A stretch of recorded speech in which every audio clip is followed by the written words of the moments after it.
Welcome to this edition of Prime News. I'm Dr. Lee Lokey, and I'm joined today by my colleague, Dr. Janice Galleshaw. Jan, welcome. Thank you. Jan, you just recently attended the International Symposium on Hodgkin Lymphoma in Cologne, Germany. Tell us a little bit about the organization of that symposium. Yes, it was a great meeting. It was my first time to attend this meeting, and I thoroughly enjoyed it. This is a meeting that's focused specifically on Hodgkin lymphoma originally, although I did note that there are a few non-Hodgkin lymphoma abstracts and discussions that are occurring as well. It was set up as a once every 3-year type of meeting. This is its 9th year, and it's growing and is a very successful meeting, and I attribute that primarily to Dr. Andreas Ingert. He's been very instrumental in generating a great deal of attention and interest in the meeting, and I think it's a very successful program. I was quite pleased to be able to attend it. Good. Well, I'm glad it was a successful meeting. Mm-hmm. Given the fact that the meeting focuses on Hodgkin lymphoma, and that this, in its early stages, is a highly curable disease that affects a young patient demographic, was there any information presented on minimizing side effects of therapy? Actually, I think that's an area of continued and growing interest, as you indicated, because these are young patients who can live for decades. Once they're cured, then these late side effects of therapy become more and more problematic. And so, yes, there are a number of trials examining ways that you can hopefully give just enough therapy to cure the patient, but not more therapy than absolutely necessary, so that you can minimize toxicities.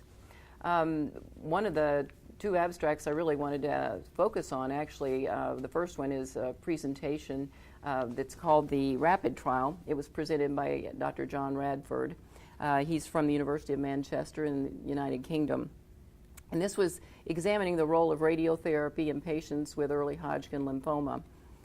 The question in the trial specifically is, in early stage Hodgkin lymphoma, is a negative PET scan after 3 cycles of ABVD, combination chemotherapy, a sufficiently robust biomarker of the disease that radiation can be avoided without somehow compromising the disease control? So that was the whole rationale behind this study, was to see, can we avoid radiation in early stage Hodgkin patients? And this data was initially presented at ASH in 2012. The presentation at ISHL was specifically an 18-month follow-up. And in that additional 18 months, they'd only had 2 more events, 2 more recurrences in that time interval. And to be specific about the design of the study, these were patients who were stage 1 or stage 2A by CT. It was not required that these patients have a pre-treatment PET scan, in other words. They could not have V symptoms. They could not have bulky mediastinal disease. All of the patients in the study received 3 cycles of ABVD, followed by a PET scan. If at the time of their PET scan they still had PET positive disease, those patients went on to receive the 4th cycle of ABVD, followed by involved field radiotherapy. On the other hand, for those patients who were PET negative after 3 cycles of ABVD, they were then randomly assigned to one of 2 treatment arms. In one arm, they went directly to involved field radiotherapy. In the other arm, they received no further therapy. And of the 602 patients enrolled, approximately, I think there were 420 that were PET negative after those first cycles of ABVD. At the time of this reporting, they'd had just over 48 months of follow-up to look at the events. And there have been a total of 46 events. And what we learned, that if patients were PET negative after 3 cycles of ABVD without radiotherapy, their 3-year progression-free survival was 90.8%. Excellent. That's not bad. The addition of radiation did improve that progression-free survival to 94.5%.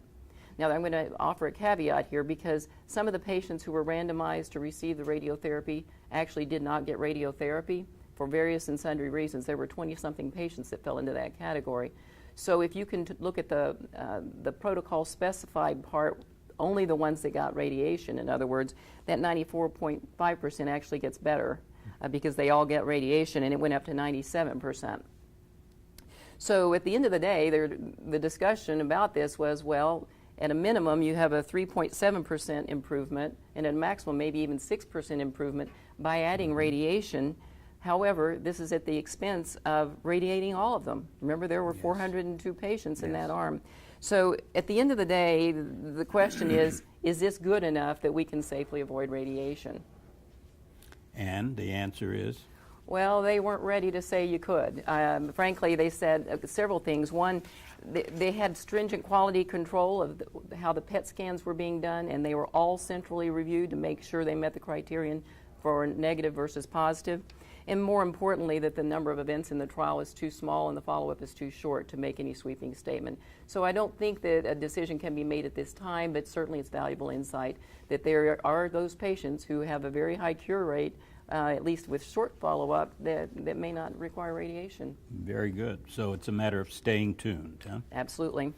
Okay, well, let's address the issue of withholding chemotherapy for this same good prognosis group of Hodgkin lymphoma. Was any data presented in that regard? Yes, there's a big trial that's called the HD13 trial.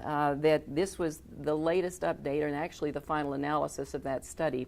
This was sponsored by the German Hodgkin Lymphoma Study Group, not surprisingly, and the doctor who presented this was Dr. Carolyn Beringer.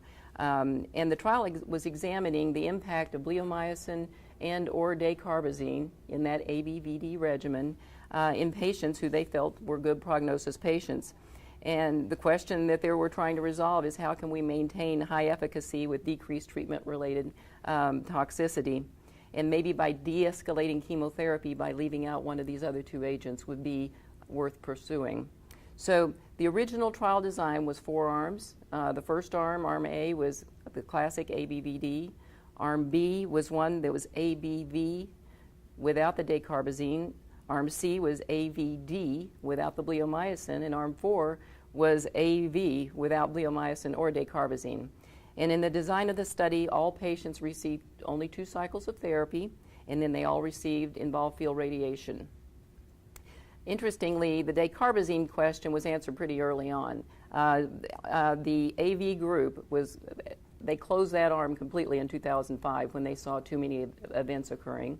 Arm B, which was ABV without the dacarbazine, closed in 2006. So since 2006 until 2009, they were only enrolling patients for arms A and C, examining whether or not bleomycin could be omitted. And in the final analysis, what we see is that most of the patients that were in this study were stage 2A patients. And when you compare Arm A versus Arm C, meaning the full 4-drug regimen versus the one without bleomycin, we didn't see any differences in respiratory issues. The bleomycin didn't seem to make a difference when you give just 2 cycles. There was a little bit more neutropenia with the 4-drug regimen. But most importantly, the primary endpoint, which was the 5-year freedom from treatment failure, which was the primary endpoint, did get impacted. ABVD had a 93% 5-year FFTF, whereas the 3-drug regimen only had an 89%. And they said that non-inferiority could not be demonstrated, therefore they didn't meet what they were hoping to see.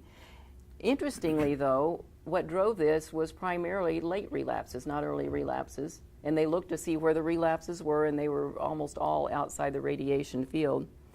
They then also examined the impact of salvage therapy. All those relapsed patients either went to peripheral blood stem cell transplant or BIACOP, and when they followed those patients up, the overall survival was the same. So even if they didn't get bleomycin early on, with salvage therapy, the overall survival ended up being equal in the 2 groups. So in summary, their take-home is neither dacarbazine nor bleomycin should be omitted at this time without a loss of some efficacy. So the gold standard remains intact. So far. Okay, that's the news you can use from Prime Oncology. And thank you so much for joining us.